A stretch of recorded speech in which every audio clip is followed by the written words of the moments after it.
श्रीगुरवे श्रीचैतन्यमनोभीष्टं स्थापितं येन भूतले स्वयं रूपा कदा मह्यं ददाति स्वपदान्तिकम् वन्देऽहं श्रीगुरो श्रीयुतापदकमलं श्रीगुरून् वैष्णवांश्च श्रीरूपं साग्रजातं सहगणा रघुनाथान्वितं तं सजीवम् साद्वैतं सावधूतं परिजनसहितं कृष्णचैतन्यदेवं श्रीराधाकृष्णपादान् सहगणा ललिता श्रीविशाखान्वितांश्च नमावों विष्णुपादाय कृष्णप्रेष्ठाय भूतले श्रीमते भक्तिवेदान्त स्वामिनिति नामनि नमस्ते सारस्वते देवे गौरवाणी प्रचारिणे निर्विशेष शून्यवादी पाश्चात्यदेशतारिणि नमो महावदन्याय कृष्णप्रेमप्रदायते कृष्णाय कृष्णचैतन्य नामिने गौरक्षिषे नमः हे कृष्णा करुणा सिन्धो दीनबन्धो जगत्पते गोकेश गोपिका कान्ता राधा कान्ता नमोऽस्तुते तप्त कांचन गौरांगी राधे वृंदावनेश्वरी वृषभानुसुते देवी प्रणमामि हरिप्रिये वाञ्छाकल्पतरुभ्यश्च कृपा सिन्धुभ्य एव च पतितानां पावनेभ्यो वैष्णवेभ्यो नमो नमः जय श्री कृष्ण चैतन्य प्रभु नित्यानंद श्री अद्वैत गदाधर श्रीवासादि गौरभक्तवृंद हरे कृष्णा कृष्णा कृष्णा हरे हरे हरे राम राम राम हरे हरे हरे कृष्ण संगीत माता जी मुझे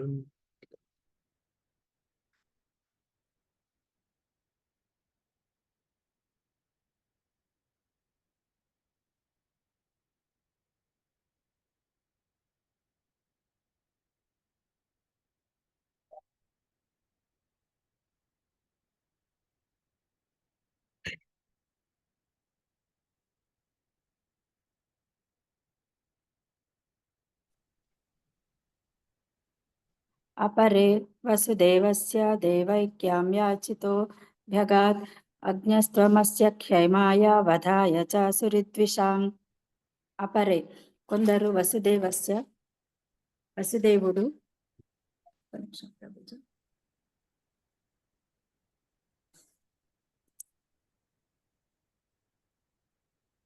కనుక కృష్ణ చైతన్య ఉద్యమము హంసల వంటి వారి కొరకై ఉద్దేశింపబడినది, కాకుల వంటి వారి కొరకు కాదు.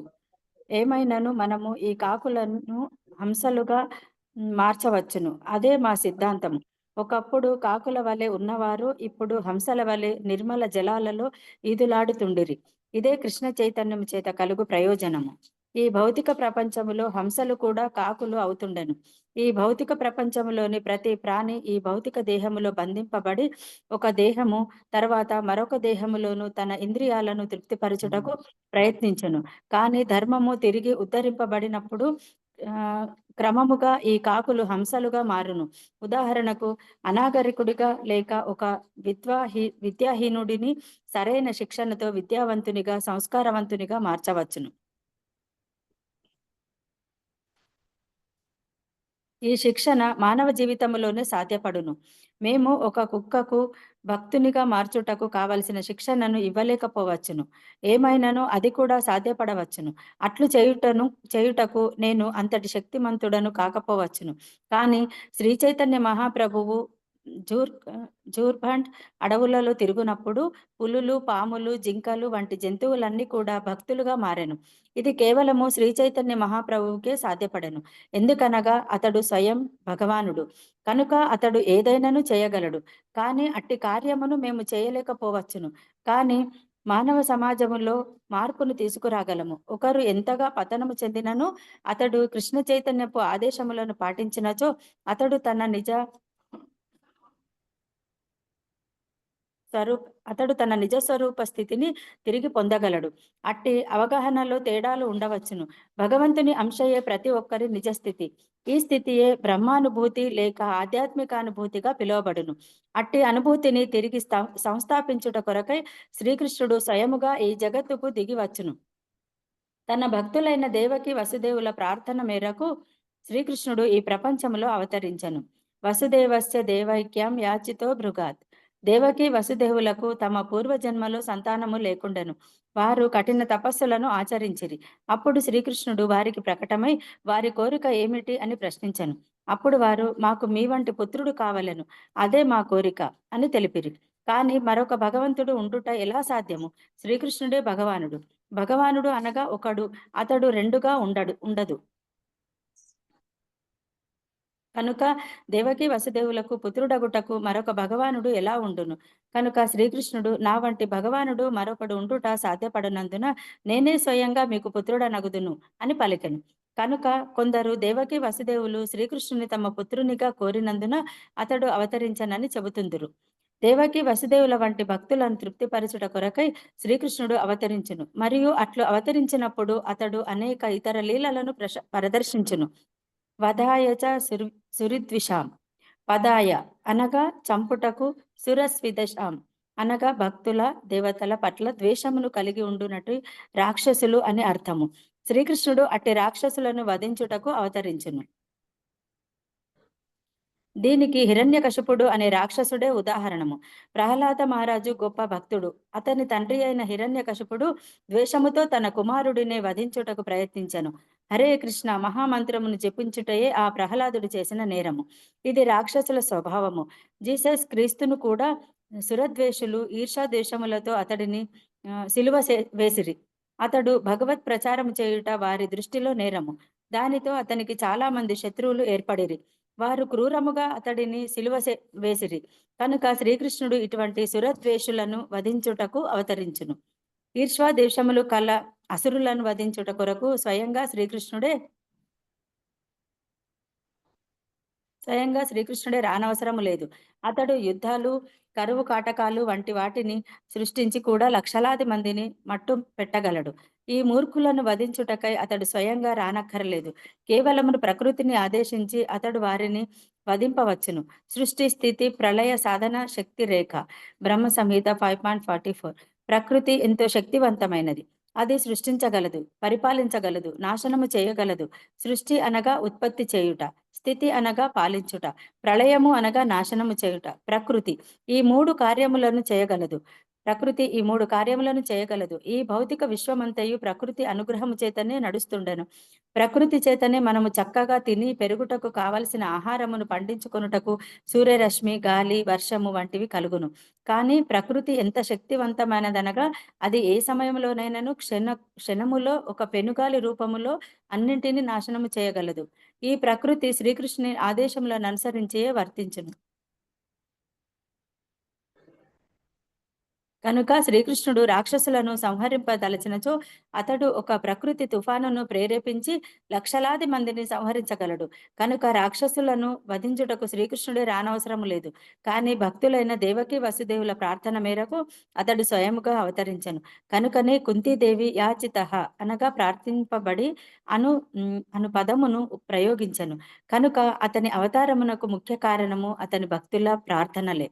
అదే సమయములో ఎవరైనాను ద్వేషముతో తన భక్తులను హింసించినచో వారిని వధించుటకు అతడు సంసిద్ధుడగును. ఏమైనాను అతనికి వధించుట, రక్షించుట అనేవి రెండూ సమానమే. ఎందుకనగా అతడు సర్వేశ్వరుడు. శ్రీకృష్ణునిచే వధింపబడిన వారందరూ వెంటనే ముక్తిని పొందిరి. అట్టి ముక్తిని పొందుటకు సాధారణముగా అనేక యుగములు పట్టును.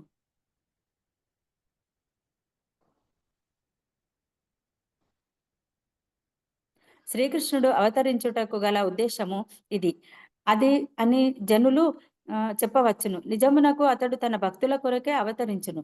భక్తుల సంక్షేమమునే అతడు వాంఛించును.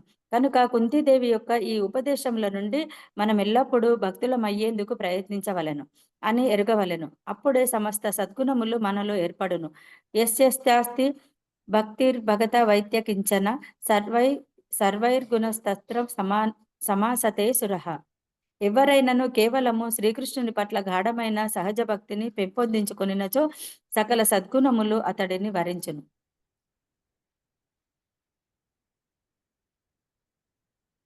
శ్రీకృష్ణుని పట్ల మనకు గల భక్తి సహజమైనది. తల్లిదండ్రుల పట్ల పుత్రునికి భక్తి శ్రద్ధలు సహజమైనట్లే మనకు సహజముగానే శ్రీకృష్ణుని పట్ల భక్తి శ్రద్ధలు కలుగును. భక్తి వాస్తవము. ఏదైనా ఆపద సంభవించినప్పుడు భౌతిక శాస్త్రజ్ఞులు కూడా భగవంతుని ప్రార్థింతురు. ఆపదలో లేనప్పుడు వారు భగవంతుని నిరాకరించుదురు. కనుక ఈ మూడులకు భగవంతుడు గలడని తెలియజేయుటకు అట్టి ఆపదలు అవసరమగును. తరచుగా ఆపదలు రావలసి ఉండును. జీవేర స్వరూపహోయ్ కృష్ణేన నిత్యదాస్. భగవంతునిపై ఆధారపడుటయే మన నిజస్థితి. భగవంతుడు మరణించను, భగవంతుడు లేడు, లేక నేనే భగవంతుడను అని చెబుతూ మనము కృత్రిమముగా భగవంతుని నిరాకరింతుము. మనము ఈ మూర్ఖత్వము నుండి బయటపడినప్పుడే శ్రీకృష్ణుడు అన్ని విధములుగా మనను రక్షించును.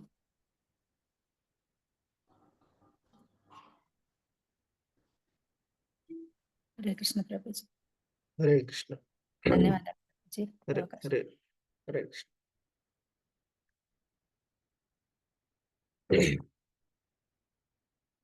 మనకు భగవద్గీతలో ఆల్రెడీ భగవంతుడు ఆయన యొక్క అవతారానికి సంబంధించిన 2 కారణాలు చెప్తారు. 2 శ్లోకాల్లో. పరిత్రాణాయ సాధూనాం వినాశాయ చ దుష్కృతాం ధర్మ సంస్థాపనార్థాయ సంభవామి యుగే యుగే. యదా యదా హి ధర్మస్య గ్లానిర్భవతి భారత అభ్యుత్థానవ ధర్మస్య తదాత్మానం సృజామ్యహం. సో ఆ 2 శ్లోకాలు చెప్తారు ఏంటంటే ఎప్పుడైతే ధర్మానికి గ్లాని అనేది కలుగుతుందో అప్పుడు నేను అవతరించి ధర్మ సంస్థాపన చేస్తాను అని చెప్తారు. రెండవది మంచి వాళ్ళని రక్షించడానికి దుష్టులను శిక్షించడం కోసం నేను అవతరిస్తానని చెప్పారు. ఇంకా కుంతి మహారాణి ఇంకా ఎన్నెన్నో కారణాలు చెప్తారు. భగవంతుడు అందులో 2 కారణాలు చెప్పారనమాట. కానీ ఇక్కడ కుంతి మహారాణి భక్తులు ఇంకా భగవంతుని గురించి ఇంకా ఎక్కువ తెలుసు అనమాట భక్తులకి. అప్పుడప్పుడు చూడండి మన గురించి మనం చెప్పుకోవాలనుకోండి, మనకు చెప్పుకోవడం కొంచెం మొహమాటంగా ఉంటది. అవునా? కానీ మనకి ఎవరైతే ఇష్టపడతారో ఇంకా ఇంకా చాలా ఉన్నాయని చెప్తారనమాట. ఎప్పుడైనా పిల్లవాడిని గురించి ఎవరైనా మనం చెప్పామనుకోండి, వాళ్ళ అమ్మని అడిగారనుకోండి ఇంకా చాలా చెప్తుందనమాట. మా పిల్లవాడు అంత కొంచెం ఇంత గొప్పోడు అని చెప్పి. అలాగా ఇక్కడ కుంతి మహారాణి ఇంకా ఎన్నెన్నో కారణాలు ఇక్కడ చెప్తున్నారనమాట. ఇప్పుడు దాకా ఇంకా కొన్ని జరిగాయి. ఇంకా ఇంకా ముందు ముందు కూడా ఇంకా వస్తాయన్నమాట. ఇవన్నీ కూడా ఈ శ్లోకంలో చెప్తున్నారు. అపరే వసుదేవస్య దేవఖ్యాం యాజితో అభ్యగత్ అజస్త్వంస క్షేమాయ వదాయాచ సురత్విషాం. ఇది ఇంకో కారణం. వసుదేవ దేవకులు ఇద్దరు కూడా భగవంతుణ్ణి కోరుకున్నారు, మీలాంటి సంతానం కావాలి అని చెప్పి. నా లాంటి వాడు ఇంకోడు ఉంటే వాడు కూడా భగవంతుడు అవుతాడు కదా. భగవంతుడు ఒకడే ఉండాలి. అవునా? ఎక్కడైనా టాప్ మోస్ట్ పర్సన్ అంటే ఒకడే ఉంటాడు. ఇంకా అప్పుడే వాడు టాపర్ అనమాట. ఇంక లేకపోతే మన స్కూల్లో చాలా మంది టాపర్స్ ఉంటే ఆ టాపర్ ఎలా అవుతాడు? అవునా? క్లాస్ ఫస్ట్ ఒకడే ఉంటాడు. అవునా? అలాగే భగవంతుడు అనేవాడు ఒకడే ఉంటాడనమాట. ఆయనకి మించిన వాళ్ళు ఇప్పుడు అందరూ భగవంతుడు అయితే ఆయనకు అర్థమే లేదు చెప్పాలంటే. అదొక మూర్ఖపు సిద్ధాంతం అనమాట. అందరూ భగవంతుడు అంటే భగవంతుడంటే అందరికంటే సర్వశ్రేష్టం అనమాట. ఆయనకంటే మించిన వాళ్ళు ఎవరు ఉండకూడదు. ఆయన మాత్రమే భగవంతుడు అంటాం. ఇప్పుడు ఇక్కడ చెప్తున్నారు. సో ఇంకా నాలాంటి వాడు ఇంకోటి మీకు దొరకడు కాబట్టి నేనే వస్తాను అని చెప్పి భగవంతుడే స్వయంగా వసుదేవి యొక్క దేవకుల యొక్క ప్రార్థనని ఆలకించి ఆయన సంతానం రూపంలో వచ్చారు ఇక్కడ. ఇక్కడ ప్రభుపాదుల వారి తాత్పర్యంలో చెప్తున్నారు ఏంటంటే మన యొక్క ఉద్యమం యొక్క ఉద్దేశం ఏంటి అని చెప్తున్నారు ఇక్కడ. ప్రభుపాల ఒక క్రో క్లాస్ పీపుల్ ని ఒక స్వాన్ క్లాస్ పీపుల్ కింద మార్చాలి అని చెప్పారనమాట. అంటే కాకుల్ని హంసల కింద మార్చాలని చెప్పారనమాట. అంటే చూడండి ఎంత వైవిధ్యం ఉందో. ఒక కాకి ఎక్కడ, హంస ఎక్కడ. మనకు తెలుగులో చెప్పారనమాట. నక్కకి నాగలోకానికి ఉన్న తేడా ఉందంటారనమాట. కాకి ఎటువంటి ప్రదేశాల్లో ఉంటుంది? చాలా చాలా దుర్గంధమైన ప్రదేశాల్లో ఉంటుంది. ఎక్కడైతే ఒక కొన్ని చచ్చిన శవాలు ఉంటాయి గనక దాని మీద పీక్కు తింటూ ఉంటాయి అన్ని కాకులన్నీ కలిసి. అటువంటి చాలా నీచమైన ప్రదేశాల్లో కాకులు విహరిస్తూ ఉంటాయి. కానీ హంసలు ఎక్కడుంటాయి? చాలా క్రిస్టల్ క్లియర్ వాటర్. ఎక్కడైతే శుద్ధమైన ఉద్యానవనాలు ఉంటాయో, మంచి గార్డెన్స్‌లోనో అలాంటి చోట్ల హంసలు ఉంటాయన్నమాట. సో, దీన్నే చాలా చోట్ల చాలా రకాలుగా చెప్పారనమాట. ఒకటి ఆహ్, ఈగ, ఇంకోటి తేనెటీగ. చూస్తే గనక. సో, ఈగలు ఎక్కడికి తిరుగుతూ ఉంటాయో మనకు తెలుసనమాట చూస్తే గనక. చాలా డర్టీ ప్లేసెస్‌లో అన్నీ ఉంటాయి. తేనెటీగలు ఎప్పుడు కూడా అన్నీ మంచి మకరందం ఉన్న చోటకి ఎళ్తాయన్నమాట. హ్మ్. హ్మ్. ఒక మంచి పూల తోటలో ఆ!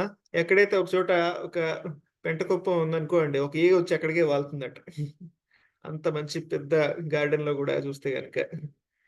కానీ ఎక్కడైనా పెద్ద పెంటకుప్ప మధ్యలో ఒక ఒక గులాబీ చెట్టు ఏదైనా ఉందనుకోండి, ఒక తేనెటీగ అక్కడికే వచ్చి వాలుతుంది. అంత పెద్ద పెంటకుప్ప అయినా సరే. సో, ఈ రెండిట్లో చాలా చాలా తేడా ఉందన్నమాట చూస్తే గనక. హ్మ్. సో, అలా మనల్ని ఒక హంసల్లాగా, ఒక తేనెటీగల్లాగా ఆ! జీవించమని చెప్తున్నారనమాట. ఈ ప్రపంచం అలాగే ఉంటది. ఆ పెంటకుప్పలాగే ఉంటుంది చూస్తే గనక. కానీ అక్కడ కూడా ఏదైనా ఒక సారం ఉంటుందనమాట చూస్తే గనక. అక్కడ కూడా ఒక కొన్ని మంచివుంటాయి. సో, దాన్ని మనం గ్రహించగలగాలి. మిగతాయన్ని కూడా మనం త్యజించగలగాలి. అదే చెప్పారు శాస్త్రంలో. కలో దోషనిదే రాజన్. కలియుగం చూస్తే దోషాలతోటి నిండి ఉంటుంది. కానీ ఒకే ఒక్క మంచి గుణం ఉందనమాట. అదేమిటి అంటే అస్తి నేకోన్ మహాన్ గుణ కీర్తనాదేవ కృష్ణస్య ముక్త సంగ పరం రజేత్. ఇందులో ఉన్నది ఒకటే ఒకటి. సో, చాలా చాలా కష్టం చూస్తే గనక ఇంత చెడు మధ్య ఒకటి మనం మంచిని మనం గ్రహించి ముందుకెళ్ళగలగాలి. హ్మ్. హ్మ్. సో, అది మనకున్న ఆహ్, ఛాలెంజ్ అన్నమాట ఇప్పుడు చూస్తే గనక. హ్మ్. సో, దీన్ని మనకిక్కడ ఏం చెప్పారంటే ఇది ఏ విధంగా సాధ్యమవుతుంది అంటే, మన యొక్క వ్యక్తిత్వం అనేది మారాలి. మనం దేని గురించి వెతుకుతున్నాం అనేది చాలా ఇంపార్టెంట్. మనం దేని గురించి వెతికితే అదే దొరుకుతాయన్నమాట. మనం వెతికితే తప్పుడు వస్తువు గురించి వెతికితే అదే దొరుకుతుందన్నమాట. హ్మ్. ఆహ్, ఒక కథ వస్తుందేంటంటే, ఒకసారి అక్బర్, బీర్బల్ ఇద్దరు ఉంటారు. ఆయనకెవరో చెప్తారనమాట, "మీ రాజ్యంలో చాలా మంది మూర్ఖులున్నారని" చెప్పి. ఆ! అప్పుడు అక్బర్‌కి అంటాడు, "నాకేం అనిపించట్లేదు. మా రాజ్యంలో అందరూ తెలివైనోళ్ళే" అని.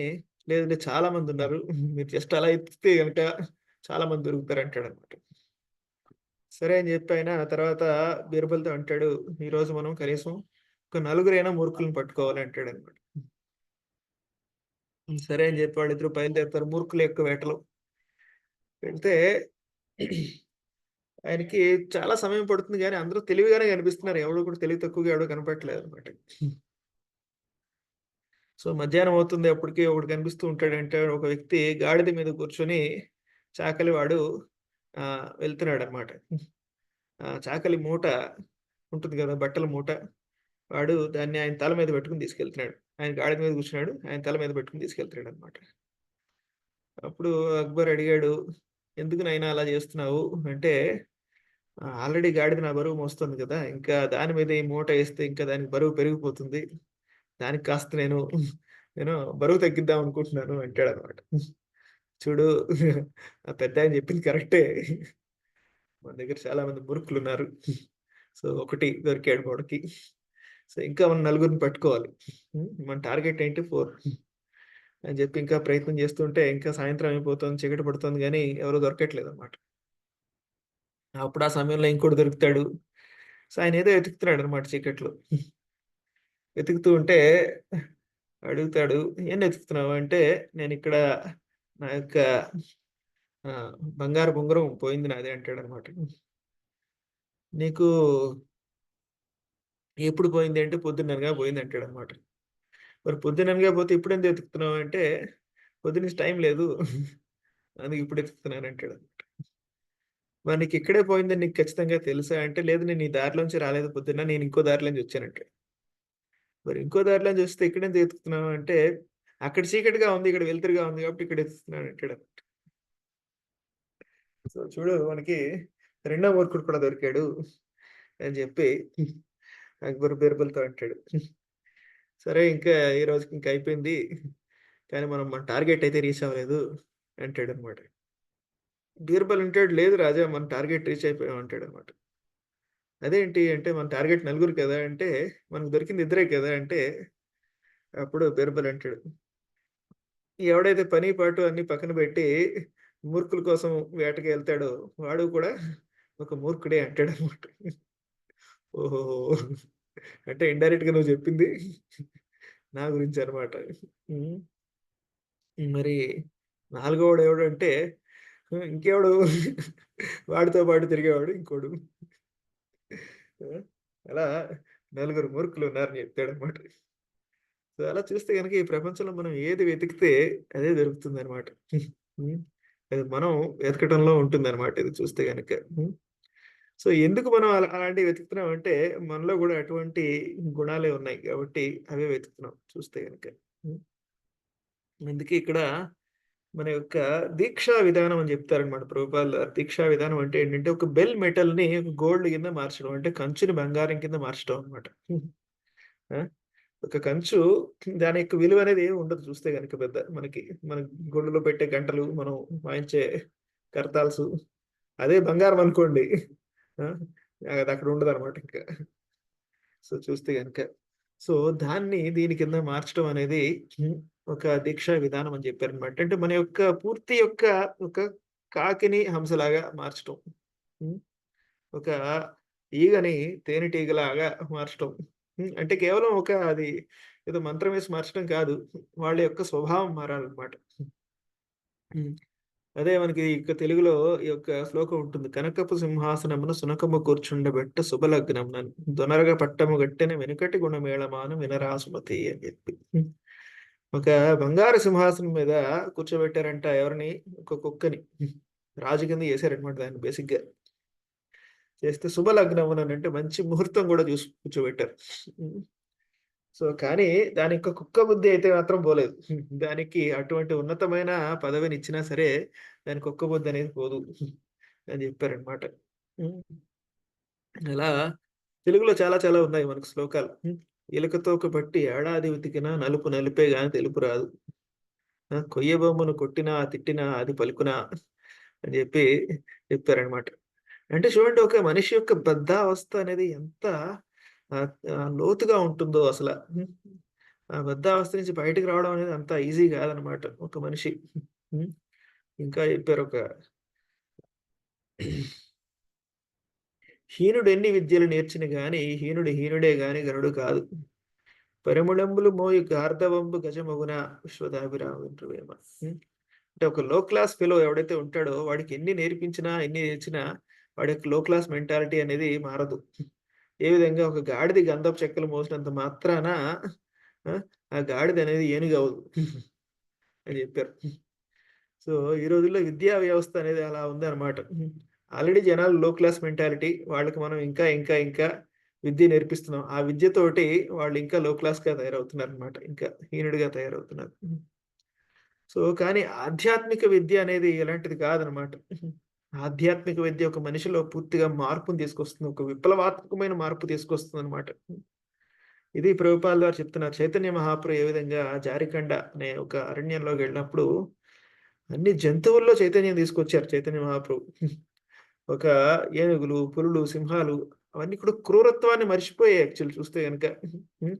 అక్కడ ఒక పులి, జింక కలిసి ఆలింగనం చేసుకొని నృత్యం చేస్తున్నాయి కీర్తనలో చూస్తే గనక. ఇది ఆధ్యాత్మికత జీవితం యొక్క సక్సెస్ అన్నమాట చూస్తే గనక ఇది. సో, ప్రభుపాల్ వారు చెప్తున్నారు. అది భగవంతుడు కాబట్టి జంతువులతోటి ఆయన నృత్యం చేయించగలిగాడు. సో, మనకి దగ్గర అంత కెపాసిటీ లేదు. కానీ మనం జంతువుల్లాంటి మనుషుల్ని మనం మార్చగలం గానీ, మన జంతువుల్ని మార్చలేము. ఆ! అలా చైతన్య మహాప్రభు లీలలో చూడొచ్చనమాట. చైతన్య మహాప్రభు చిన్నప్పుడు ఒక చిన్న కుక్క పిల్ల దొరుకుతుంది. ఆ! ఆయన, ఆయన ఫ్రెండ్స్ అందరితో కలిపి ఆడుకుంటుంటే చిన్న కుక్క పిల్ల చాలా అందంగా ఉంటుందనమాట. అప్పుడు చైతన్య మహాప్రభు ఆహ్, ఇంకా చాలా కుక్క పిల్లలుంటాయక్కడ. చైతన్య మహాప్రభు ఒక చాలా అందంగా ఉన్న కుక్క పిల్లని సెలెక్ట్ చేసుకుంటాడనమాట. చేసుకొని దీనితోటి మనందరం కలిసి ఆడుకుందాం అంటే, మిగతా వాళ్ళందరూ కూడా కుళ్ళిపోతారు. మిగతా ఫ్రెండ్స్ అందరూ కూడా. నువ్వు మంచి కుక్క పిల్లని నువ్వు తీసుకొని మిగతాయన్ని మాకిచ్చేసావు అని జెప్పి, సో, వాళ్ళందరూ కూడా అక్కడి నుంచి ఎళ్ళిపోయి, వాళ్ళు వాళ్ళ అన్న దగ్గరికెళ్ళి కంప్లెయింట్ జేస్తారు. సచీమాత, సచీమాత ఏం జేస్తున్నాడో తెలుసా నిమాయి? ఆ! కుక్క పిల్లలతో ఆడుకుంటున్నాడు. అప్పట్లో బ్రాహ్మణులంటే కుక్కలసలు ముట్టుకోనే ముట్టుకోరనమాట చూస్తే గనక. ఆ! అలాంటిది అని జెప్పి వాళ్ళు జెప్పేస్తారు. సో, తర్వాత చైతన్య మహాప్రభు ఆ కుక్క పిల్లని ఇంటికి కూడా తీసుకొస్తాడు. ఇంటికి తీసుకొచ్చి, "అమ్మ ఇది నా ఫ్రెండ్. ఇది మనతో పాటే ఉంటుంది. అంటే ఆహ్, ఇంకా సత్యమాతకి నిమాయి అంటే ప్రాణం అన్నమాట. చెప్పాలంటే యాక్సెప్ట్ చేయకూడదు. ఆ రోజుల్లో బ్రాహ్మణుల యొక్క తల్లులు ఎవరు గూడా ఇంట్లో కుక్కల్ని పెంచుకోరన్నమాట. కానీ నిమాయి తెచ్చాడు గాబట్టి ఇంకా బాధపడతాడు అని జెప్పి ఆమె దాన్ని కూడా ఇంటి దగ్గర పెట్టుకుంటుంది. అప్పుడు చెప్తాడు, "దీన్ని జాగ్రత్తగా చూసుకో. నేను ఇప్పుడు గంగలోకెళ్ళి స్నానం చేసొస్తాను. అది ఏమన్నా పోయిందంటే ఎక్కడికైనా ఎళ్ళిందంటే చూస్తా. నీ పని చెప్తాను" అంటాడన్నమాట. ఆ! అలా ఆయన అలా స్నానం చేసుకొచ్చేటప్పటికి ఆ కుక్క పిల్ల ఎక్కడి నుంచి ఎక్కడికో వెళ్ళిపోతుందన్నమాట. ఆ! అప్పుడు నిమాయి చాలా చాలా బాధపడతాడు. అయ్యో! పోయింది. అదొచ్చేదాకా నేను ఏమి తినను అని జెప్తే, మొత్తం సచీమాత, నిమాయి ఇద్దరు కలిసి మొత్తం అన్ని వీధుల్లో తిరుగుతారు. ఆ కుక్క పిల్ల కోసం. సచీమాత కూడా ఎళ్లి అన్ని చోట్ల చూస్తుందనమాట. కానీ అది ఎంత తిరిగినా అది ఎంత చూసినా అది ఆ కుక్క పిల్ల దొరకదనమాట. హ్మ్. అప్పుడు ఈయననుకుంటాడు, "అమ్మాయి నువ్వే ఇచ్చేసావు దాన్ని. నువ్వే దాన్ని పంపించేసావు" అని చెప్పి చాలా ఏడుస్తాడనమాట. ఆ! ఆ తర్వాత చెప్తారు ఏంటంటే, ఆ కుక్కపిల్ల ఆ యొక్క నవద్వీప్ యొక్క నగర వీధుల్లో వెళ్ళి 2 కాళ్ళ మీద నుంచుని, 2 కాళ్ళు చేతుల కింద పైకెత్తి హరే కృష్ణ మహామంత్రం చెప్పి, అందరి కళ్ళు ఆ యొక్క శరీరంలోంచి అష్ట సాత్విక భావాలు కళ్ళలోంచి ఆహ్, అశ్రువులు కారుతూ అక్కడికక్కడే శరీరాన్ని త్యాగం చేసింది. వైకుంఠం నుంచి విమానం వచ్చి అందులో అది ఎళ్ళిపోయిందనమాట. హ్మ్. ఇది చైతన్య మహాప్రభు యొక్క సాంగత్యం అన్నమాట. ఎంతటి కుక్క అయినా సరే, ఎటువంటి జంతువులైనా సరే, అది మహాప్రభు యొక్క స్పర్శ, ఆయన యొక్క కృపా దృష్టి అనేది పడిందంటే, వాళ్ళలో కృష్ణ ప్రేమ అనేది జాగృతం అయిపోయేదన్నమాట అది చూస్తే గనక. హ్మ్. సో, ప్రభుపాల్ వారు చెప్పారు, మన దగ్గర అంత కెపాసిటీ లేదు. కానీ మనం ఆహ్, కనీసం మనుషుల్ని మనం మార్చడానికి ప్రయత్నం చేయొచ్చు. కానీ ప్రభుపాల్ వారు గూడా అంత అద్భుతాలు చేశారు చెప్పాలంటే. చైతన్య మహాప్రభు యొక్క అనుగ్రహంతోటి ఎన్నో అద్భుతాలు ప్రభుపాల్ వారు గూడా చేశారు చూస్తే. హ్మ్. సో, ఇది సాధ్యమవుతుందని జెప్పారనమాట చూస్తే గనక. ఈ ప్రపంచంలో అతి గొప్ప వ్యక్తి యొక్క యాక్టివిటీ ఏంటి అంటే, మనకున్న చాలా దారుణమైన ఆహ్ ఆనందం చూస్తే గనుక ఈ ప్రపంచంలో మనం అనుభవించే ఆనందం చాలా చౌకబారు ఆనందం అన్నమాట. సో, దీని నుంచి మనల్ని బయటికి తీసుకొచ్చి ఒక ఉన్నతమైన ఆధ్యాత్మిక ఆనందం ప్రసాదించడం అనేది ఒక గొప్ప వ్యక్తి, ఒక అతి కృపాలు వ్యక్తి ఎవరైతే ఉన్నారో వాళ్ళు చేసే కార్యమట ఈ ప్రపంచంలో. సో, చూడండి మనం పొందే ఆనందం అనేది జంతువుల కంటే పెద్ద గొప్ప ఆనందం గాదు మనం చూస్తే మనం పొందేది. ఆ! ఆహారము, నిద్ర, భయమైత్రం అవన్నీ గూడా అన్ని జంతువులు పొందుతున్నాయి. ఈవెన్ ఆహ్, పందులకి కూడా అటువంటి హ్యాపీనెస్ అనేది ఉంది చూస్తే గనక. సో, మనం పెద్ద దానికంటే పెద్ద గొప్ప జీవితాన్ని ఏం జీవించట్లేదు చెప్పాలంటే. సో, దాని నుంచి మనల్ని ఒక నిజమైన టేస్ట్ బడ్స్, ఇప్పుడు మనం చూస్తాం కొన్ని కొన్ని పిల్లలు కొన్ని కొన్ని కావాలనుకుంటూ ఉంటారనమాట. తల్లిదండ్రులు ఛీ! ఛీ! ఛీ! ఛీ! అసలే ఇది మంచిది కాదు. ఇది తినకూడదు. ఆ! అని చెప్పి మనం చెప్తూ ఉంటాం. ఆ! ఇది చాలా ఆహ్, మంచిగా తయారు చేయలేదు. అంత చాలా లో క్లాస్ ఇంగ్రీడియెంట్స్ అన్నీ ఏసి దాంట్లో మనకి రైల్వే స్టేషన్‌లో సమోసాలన్నీ అమ్ముతూ ఉంటారు కొన్ని కొన్ని. యూ నో అలా చాలా చాలా ఆహ్, చెత్త చెత్త వస్తువులు పిల్లలు కావాలని కోరుకుంటే మనం వాళ్ళని వారించి వాళ్ళకి మంచిది ఇవ్వాలని మనం ప్రయత్నం చేస్తాం అన్నమాట. నిజంగా ఆరోగ్యానికి మంచిదనేది. అదే విధంగా ఒక బద్ధజీవుని యొక్క కోరికలన్నీ కూడా చాలా చాలా చౌకబారు ఆనందం కోసం పరితపిస్తూ ఉంటాడనమాట. సో, దాంట్లోనే ఆనందం పొందుతూ ఉంటాడు. ఇంకా ఇంకా ఇంకా వాడు ఇంకా మునిగిపోతూ ఉంటాడు దాంట్లో చూస్తే గనక. హ్మ్. సో, ఇది ప్రభుపాదుల వారు చెప్తారు. భక్తి సిద్ధాంత సరస్వతి ఠాకూర్ అన్నమాట. సో, నిజమైన యొక్క భక్తి యొక్క లక్ష్యం ఏంటంటే, ఈ యొక్క మనిషి యొక్క ఇంద్రియ తృప్తి అనే దానితోటి వాడు పెద్ద భారాన్ని మోస్తున్నాడనమాట. హ్మ్. ఆ భారాన్ని వాడికి తగ్గించి వాడికి నిజమైన ఆనందాన్ని ప్రసాదించటం. హ్మ్. సో, చూస్తే గనుక సో, ఇక్కడ ఇంకా ప్రభుపాల వారు చెప్తున్నారేంటంటే, ఇక్కడ భగవంతుని యొక్క అవతారానికి ఒక కారణం ఏంటంటే, ఒకటి భక్తులతోటి ఒక ప్రేమమయమైన సంబంధాన్ని ఆయన పొందటం కోసం. రెండవది అసురులను వధించటం కోసం. అసురులను వధించటం అనేది మెయిన్ యాక్టివిటీ కాదు చెప్పాలంటే. ఆ! భక్తులతోటి ఒక లవింగ్ రిలేషన్‌షిప్ కోసం భగవంతుడు వస్తూ ఉంటారనమాట. మనకి సినిమాల్లో గూడా చూపిస్తూ ఉంటారు చూడండి. అప్పుడప్పుడు హీరో విలన్స్‌ని బాదుతూ ఉంటాడు. ఎందుకు బాదుతాడంటే వాడు హీరోయిన్‌ని ఏదో చేసాడనమాట. చేయటం వల్ల ఆ కోపం అనేది వాళ్ళ మీద చూపిస్తాడే గానీ, వాడి మీద పెద్ద వాడికేం ద్వేషం ఉండదు చెప్పాలంటే. నువ్వు మా వాళ్ళని ముట్టుకుంటావా? అనేది ఈ ప్రేమ అనేది వాళ్ళ మీద క్రోధం కింద దారి తీస్తుంది తప్పించి, వాళ్ళతో పెద్ద మెయిన్‌గా యాక్టివిటీ అనేది ఏం లేదు చెప్పాలంటే. అలాగే భగవంతుడికి హిరణ్యకశిపుడితో పెద్ద ఏం సంబంధం లేదు. కానీ నా ప్రహ్లాదుడిని నువ్వు ముట్టుకుంటావా? ఆ! నా ప్రహ్లాదుడిని హింసిస్తావా? అని చెప్పి ఆ! మహావిష్ణువుకి కోపమొచ్చి ఆయన నరసింహ రూపంలో వచ్చారు చూస్తే గనుక. సో, అలా ఈ యొక్క భగవంతుని యొక్క మెయిన్ యాక్టివిటీ ఏంటంటే భక్తుల్ని ప్రేమించటం. వాళ్ళ మీద ఉన్న ప్రేమనేది ఒక అసురుల మీద ద్వేషం కింద వస్తుందనమాట. ఆ! సో, అది మెయిన్ యాక్టివిటీ అని చెప్తారు చూస్తే గనుక. అలా ఈ ప్రపంచంలో ఒక స్వభావం ఉంటుంది. ఏంటంటే ఇక్కడ ప్రభుపాద గారు రాస్తున్నారు. ఆహ్, ఎవరైతే మంచి చెప్తారో వాళ్ళు శత్రువులా కనిపిస్తారు. ఆ! సో, ఇక్కడ ప్రహ్లాదుడు చెప్పిన మంచి మాటలేదైతే ఉన్నాయో హిరణ్యకశిపుడికి నచ్చలేదు. ఆ! ఎంత నచ్చలేదంటే ప్రహ్లాదుడిని సంహరించాలనే ఒక ఉద్యమంలో ఉన్నాడన్నమాట చూస్తే గనుక. వీడు నాకు శత్రువు అనిపిచ్చాడు చూస్తే. మనకి ఏదైతే మంచి అని చెప్తారో వాడు మనకు శత్రువులా కనిపిస్తాడు చూస్తే. ఎంత శత్రువు అంటే వీడిని సంహరిస్తేనే ఆహ్, నాకు మంచిది అనేంత వరకు అక్కడ హిరణ్యకశిపు వెళ్ళాడు. ఇంకా ప్రభుపాదుల వారు ఇంకో ఉదాహరణ ఏంటంటే జీసస్ ఒక ఉదాహరణ కూడా ఇచ్చారు ఇక్కడ చూస్తే గనక. జీసస్ క్రీస్తు కూడా కాస్త మంచి మాటలు చెప్పడానికి వస్తే ఏం చేశారు? ఆయన సిలువ ఎక్కించేసారన్నమాట. ఎక్కించి మేకులు కొట్టేసారు అక్కడ. సో, ఇది ఈ ప్రపంచం యొక్క ఒక స్వభావం అన్నమాట చూస్తే గనక. అంత ఈజీ గాదు చెప్పాలంటే. మనం ఎవరికైనా మంచి చేయాలనుకున్నా సరే, వాళ్ళు మనల్ని అపార్థం చేసుకుంటారు.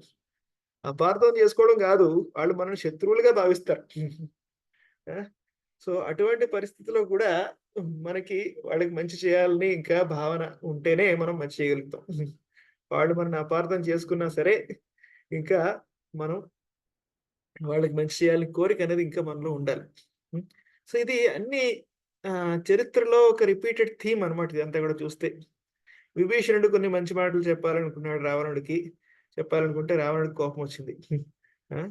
వీడు నమ్మక ద్రోహి. ఆ! వీడు సీతమ్మ వారిని తిరిగిచ్చేయమంటున్నాడు. అని జెప్పి రావణుడు విభీషణుడిని రాజ్యం నుంచి బహిష్కరించాడు చూస్తే గనక. హ్మ్. సో, అదే విధంగా మనకి విదురుడు కూడా చూస్తే గనక దుర్యోధనుడికి, ధృతరాష్ట్రుడికి మంచి మాటలు చెప్పడానికి ప్రయత్నం చేస్తే, వాళ్ళు కూడా విదురుడిని రాజ్యం నుంచి బహిష్కరించారనమాట. హ్మ్. సో, ఇది ఈ యొక్క ప్రపంచం యొక్క స్వభావం అన్నమాట అంతా కూడా చూస్తే గనక. ఇది అంత ఈజీ గాదు. మనకి ఎవరికైనా మంచి చెప్పడం అనేది అంత ఈజీ గాదనమాట. మనం మంచి చెప్పడానికి ప్రయత్నం చేస్తే వాళ్ళు మనల్నే మిస్‌అండర్‌స్టాండ్ చేసుకుంటారు చూస్తే. హ్మ్. ఆహ్, అంతేకాకుండా ఇంకా ప్రభుపాదులు గారు చెప్తున్నారేంటంటే, భగవంతుడికి ఎవరికైనా శిక్షించాలంటే స్వయంగా ఆయనకి రావాల్సిన అవసరం లేదు. ఆ! ఆయన యొక్క ప్రకృతి అంతా కూడా మేనేజ్ చేస్తుంది చేయాలంటే గనుక. యొక్క ప్రకృతిలో ఉన్న పంచమహాభూతాలు ఇప్పుడు చూడండి యుద్ధాలొస్తున్నాయి, కరువొస్తున్నాయి, కాటకాలొస్తున్నాయి, భూకంపాలొస్తున్నాయి. సో, ఇవన్నీ గూడా ప్రకృతి యొక్క వైపరీత్యాలన్నమాట. ఇవన్నీ గూడా మనం చేసే పాపాలేదైతే ఉన్నాయో, ఆ పాపాలన్నీ కూడా ఈ విధంగా ప్రకృతి అనేది మనల్ని పనిష్ చేస్తుందన్నమాట చూస్తే గనక. మనం పనిష్ చేయడానికి పంచమహాభూతాలే చాలు చెప్పాలంటే. మనం ఏదైతే పంచమహాభూతాలు ఏదైతే భగవంతుని యొక్క శక్తియో, అదే మనల్ని పూర్తిగా విపరీతమైన తుఫాన్లొస్తాయి. లేపోతే మనం నీటిని కాలుష్యం చేస్తున్నాము చూస్తే. సో, దానివల్ల మనమే సఫర్ అవుతున్నాం చూస్తే గనక. అవన్నీ చూస్తే గనక. సో, మనం చేసే ఏదైతే పనులున్నాయో అవన్నీ గూడా మన మీదకే రియాక్షన్ ఒస్తున్నాయి చూస్తే. చూడండి ఇప్పుడు మనం శబ్ ఆకాశాన్ని అన్నిటికంటే మొదటి పొల్యూషన్ ఏంటంటే శబ్ద కాలుష్యం అంట. మనం మాట్లాడే మాటలు ఏదైతే ఉన్నాయో అది భగవంతునికి సంబంధం లేకుండా ప్రజల్ప మాట్లాడటం వల్ల ఏమవుతుంది ఫస్టు ఆకాశం అనేది పూర్తిగా పొల్యూట్ అయిపోతుంది. సో, ఇప్పుడు ఆకాశంలో చూస్తే గాని ఎక్కడ చూసినా ఇవే అన్నమాట. సినిమా పాటలు, ఏదైనా గాసిప్సు అన్నీ గూడా. దాంతోటే మొత్తం ఈ యొక్క న్యూస్ మీడియా, ఎక్కడ టీవీలు గాని, ఎక్కడ మాటలు గాని, ఈ యొక్క సోషల్ మీడియా గాని, అన్ని చోట్ల ఇదే అన్నమాట చూస్తే గనక. ఈని పనికిమాలిన అన్నీ కూడా శబ్దాలన్నీ గూడా చూస్తే గనక. దాంట్లో ఎవరికీ ఎటువంటి లాభం లేదు. అన్నీ గూడా రూమర్సు చూస్తే గనక. ఆ! ఏదైతే ఎవరికీ భగవంతునికి సంబంధం లేనిది ఒక చైతన్యాన్ని వికసింపజేసేది గాదు. ఆ! ఇలాంటియన్నీ గూడా నిండిపోవడం వల్ల ఏమైందంటే ఫస్ట్ ఒక మనిషి యొక్క ఫస్ట్ చైతన్యం అనేది పూర్తిగా కలుషితం అయిపోయింది. సో, మనిషి యొక్క చైతన్యం అనేది కలుషితం అయిపోతే దాని ద్వారా అన్నీ కూడా కలుషితం అయిపోతాయన్నమాట. ఆ! భూమి అంతా కూడా ప్లాస్టిక్‌తో నిండిపోతుంది. కాలుష్యము చూస్తే గనక ఆ! జలం యొక్క కాలుష్యం, వాతావరణ కాలుష్యం అన్నిటికి కాలుష్యానికి ముందు ఏంటంటే శబ్ద కాలుష్యం అన్నమాట. ఆ! సో, మనం శబ్దం అనేది చాలా ముఖ్యం అన్నమాట. ఇప్పుడు చూస్తే మనం తీర్థస్థానానికెళ్తాము. ఎందుకంటే అక్కడ ఫస్ట్ వాతావరణం అనేది మంచిదన్నమాట. ఎందుకంటే ఎంతో కొంత ఎన్నో సంవత్సరాలుగా ఎంతోమంది మహానుభావులు అక్కడికొచ్చి కీర్తన చేశారు. అక్కడ భగవంతుని యొక్క స్తుతి చేయడం వల్ల ఆ వాతావరణం అంతా ముందుగా పవిత్రం ఫస్ట్. మన మందిరాలు కూడా ఎందుకు వస్తారంటే ఎందుకంటే మందిరాల్లో నిరంతరం కీర్తన జరుగుతోంది కాబట్టి అక్కడ ఎప్పుడు కూడా శబ్దం అనేది పవిత్రంగా ఉంటుంది. సో, అన్నిటికంటే అది చాలా చాలా ముఖ్యం అన్నమాట చూస్తే గనక. హ్మ్. సో, తర్వాత ఇంకా ఇక్కడ చెప్తున్నారు ప్రభుపాదుల వారు అన్నీ మంచి లక్షణాలు హ్మ్. ఆహ్, ఈ ఎలా వస్తాయంటే యస్యాస్య భక్తిర్భగవతి అకించన సర్వే గుణైస్తత్ర సమాసతే సుర హరావ భక్తస్య కుతో మహత్గుణ అని చెప్తారన్నమాట. అన్నీ మంచి లక్షణాలకి మూలం అనేది మనం భక్తి మార్గంలోకి వచ్చినప్పుడు వస్తుంది. ఆ! ప్రాబ్లమ్ ఏంటంటే మనం ఎప్పుడు కూడా మనోరథేన ఆసతి తావతో బహి అని చెప్పారు. అంటే మనం ఎప్పుడు కూడా మనసు అనే ఒక రథం మీద ఎప్పుడు తిరుగుతున్నాం అన్నమాట. ఆ! ఎప్పుడు గూడా.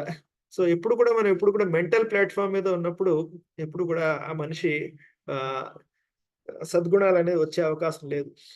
మన మనసు ఏం జెప్తుంది అనేది మనం చేయకూడదు. మన శాస్త్రం ఏం జెప్తుంది, భగవంతుడు ఏం జెప్తున్నారు, గురువు ఏం జెప్తున్నాడు, దాన్ని మనం ఎప్పుడైతే ఫాలో అవుతామో, అప్పుడే ఆ మనిషిలో మంచి గుణాలు వచ్చే అవకాశం ఉందన్నమాట. ప్రాబ్లమ్ ఏంటంటే మనం ఎప్పుడు గూడా ఈ యొక్క మనసు అనే యొక్క రథం మీద తిరుగుతూ ఉంటాం అన్నమాట. నాకిదిష్టం లేదు. నాకిలా అనిపిస్తుంది, నాకలా అనిపిస్తుంది. సో, అలా ఉన్నంత వరకు ఆ మనిషి యొక్క జీవితంలో పరివర్తన అనేది రాదన్నమాట. సో, అన్నిటికి కారణం ఇదే. ఆ విధంగా మనిషి హ్మ్. ఆ మనసు అనే గుర్రం మీద తిరుగుతూ భగవంతుడే లేడు. భగవంతుడు చనిపోయాడు. అలా రకరకాలైన సిద్ధాంతాలు పుట్టుకొచ్చాడన్నమాట చూస్తే గనుక. ఎంత మూర్ఖత్వం చూడండి. ప్రభుపాదులు వారంటారు, మనం ఒక ప్రభుత్వం యొక్క పాలనలో ఉంటున్నాము. ఆ! మనం కరెంట్ వాడుకుంటున్నాము, నీళ్లు వాడుకుంటున్నాము, రోడ్లేస్తున్నారు, బస్సులు తిరుగుతున్నాయి, రైళ్లు తిరుగుతున్నాయి. ఎవడైనా చెప్పగలడా ప్రభుత్వం లేదని జెప్పి? వాడికంటే మూర్ఖత్వం అనేది ఇంకోటేదైనా ఉంటుందా? ఆ! అలాగే మనం ఉన్న దాంట్లో సూర్యుడున్నాడు, చంద్రుడున్నాడు, వర్షాలొస్తున్నాయి, ఋతువులు మారుతున్నాయి, పండ్లొస్తున్నాయి. ఆ! మనిషి వృద్ధుడవుతున్నాడు, మృత్యువు పొందుతున్నాడు. సో, ఇన్ని జరుగుతున్నాయి చూస్తే గనక వాడు భగవంతుడు లేడంటున్నాడు. సో, లాస్ట్ టైమ్ గూడా నన్నెవరో అడిగారనమాట. అడిగితే ఆడు కేవలం పిచ్చివాడు మాత్రమే. పిచ్చివాడు మాత్రమే అలా అనగలడనమాట. ఆ!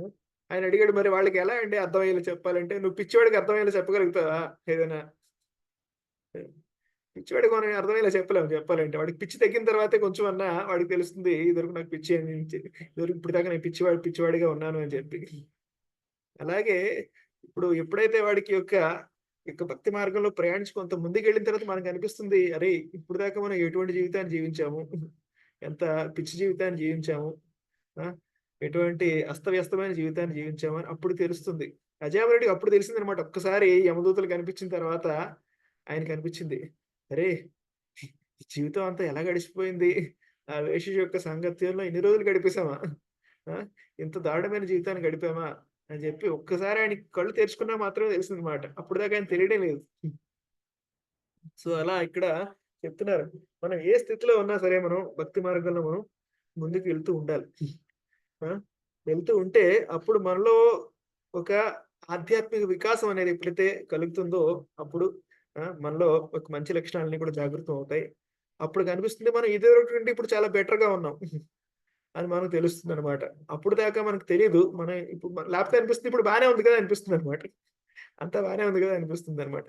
కానీ మనం ఇంకా ఆధ్యాత్మిక మార్గంలో ముందుకెళ్తే ఇంకా బాగా ఉన్నట్టు అనిపిస్తుంది. అప్పుడు అనిపిస్తుంది ఇదివరకు మనం బాగా లేము. అనే విషయం మనకు తెలుస్తుందనమాట. అప్పటిదాకా మనకి ఏమి అర్థమే గాదు చెప్పాలంటే. హ్మ్. సో, అలా ఈ యొక్క చాలా చాలా ఈ యొక్క పుస్తకంలో ప్రభుపాదుల వారు ఎన్నెన్నో ఒక ప్రాక్టికల్ పాయింట్స్ చాలా మటుకు చెప్పారనమాట. చాలా విశ్లేషణ అనేది చాలా అద్భుతంగా ఉంటుంది ఈ యొక్క పుస్తకంలో. ఇంకా తర్వాత శ్లోకాల్లో ఇంకా కుంతి మహారాణి ఇంకా కారణాలు చెప్తారనమాట. భగవంతుని యొక్క అవతారానికి సంబంధించిన కారణాలు. భగవంతుడు ఎన్నెన్నో పర్పసెస్ అన్నీ కూడా అకంప్లిష్ చేస్తారు ఒకేసారి అన్నమాట. సో ఇవన్నీ కూడా కారణాలే. భగవంతుని యొక్క అవతారానికి సంబంధించిన కారణాలే. సో ఇంకా రేపటి శ్లోకంలో ఇంకా మిగతాయి కూడా వస్తాయి. మనం వాటి గురించి మళ్ళా తర్వాత చర్చ చేద్దాం. సో మనం 1, 2 ప్రశ్నలు తీసుకొని మనం ఈ రోజుకి విరామం తీసుకుందాం. హరే కృష్ణ.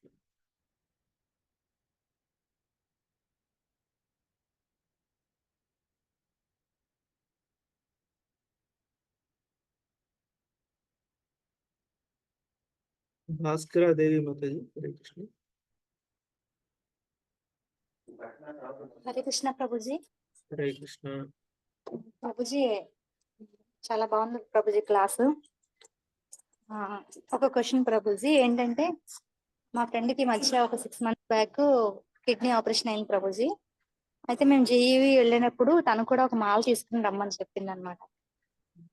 అప్పుడు తను ఏం చేస్తుందంటే మా ప్రభుజీ, నేను చెప్పేదాన్ని ఇలా మాల చేసుకుంటున్నాను, కొంచెం అలా చేసుకుంటుంటే బాగుంటది కదా నీకని.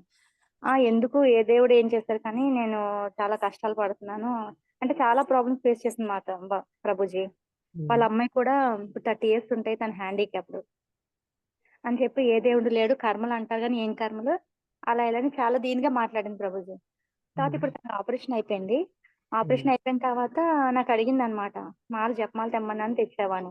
నేను ఇచ్చాను ప్రభుజీ. ఇప్పుడు తను 7 months 8 months అవుతుంది. తను బయటకు వెళ్ళకూడదు అనమాట, ఇన్ఫెక్షన్ వస్తుందని. అయితే ఇప్పుడు భద్రాచలం కూడా తను రావాలనుకుంటుంది ప్రభుజీ. డాక్టర్ని అడిగితే 1 year వరకు ఎక్కడికి వెళ్ళొద్దని చెప్పాను ప్రభుజీ. అయితే ఇప్పుడు తను ఏం మాట్లాడుతున్నాడంటే, భగవద్గీత చదవాలనుకుంటున్నాను, చదివితే ఎలా చదవాలి, నియమాలు ఏంటి అని అడుగుతుంది ప్రభుజీ. నేను చెప్పాను అనమాట. చెప్పినప్పుడు కర్మల గురించి అది వచ్చినప్పుడు తర్వాత తను పత్రిజీ పిరమిడ్ ఏదో ధ్యానం ఉంది కదా ప్రభుజీ, హైదరాబాద్ ఎక్కడో, దానికి వెళ్ళేదన్నమాట. అప్పుడు నేను చెప్పాను, ఆత్మ గురించి నేను చెప్తున్నాను అనమాట.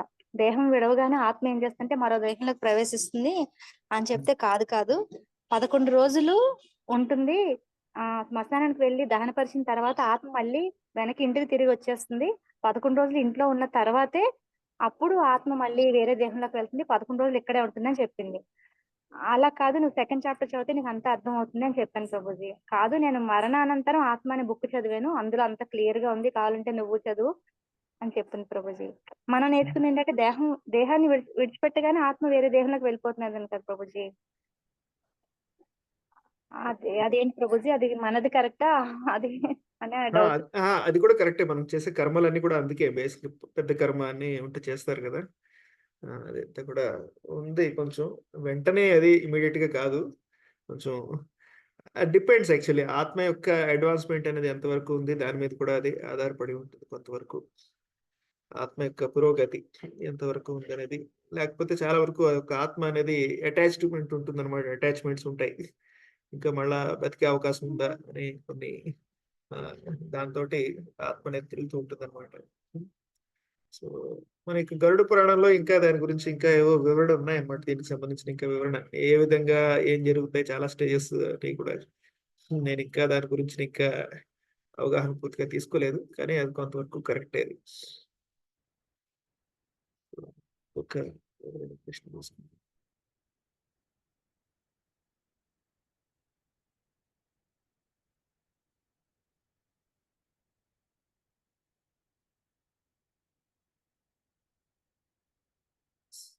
శ్రీ నవ్య మాతాజీ.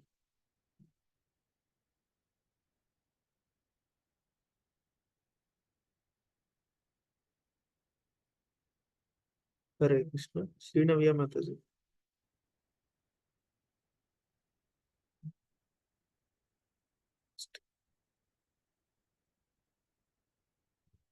జయంతి మాతాజీ. హరే కృష్ణ. హరే కృష్ణ ప్రభుజీ. ధన్యవాదం ప్రభుజీ. క్లాస్ చాలా బాగా చెప్పారు ప్రభుజీ. అంటే అంతా ఈ జనరేషన్ లో ఎగ్జాంపుల్స్ ఇచ్చి అంటే ఎలా ఉన్నాము ఏంటి అని చెప్పి చెప్పారు. చాలా బాగా అర్థమైంది Prabhuji. Thank you so much Prabhuji.